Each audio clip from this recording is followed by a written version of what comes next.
Alam mo yung masakit sa pagiging gipit?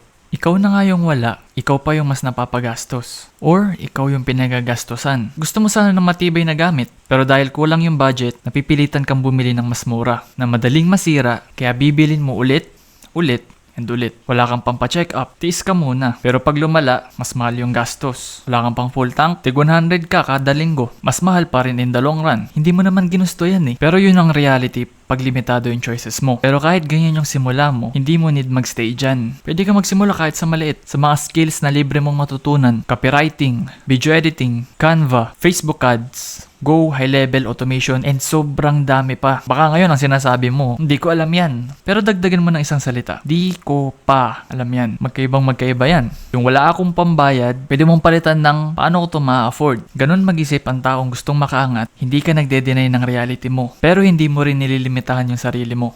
Lahat tayo may mahirap na phase. Pero hindi ka nakakulong dyan habang buhay. Ang utak mo hindi kulungan. Pero kung mali yung mindset, kaya niyang ikulong yung buong pagkatao mo. Kaya kahit ngayon, kahit wala ka pa, huwag mo sasabihin na hanggang dito lang ako. Kasi sa totoo lang, yung pinakaunang puhunan sa pag-angat is yung paniniwala mo sa sarili mo. Okay?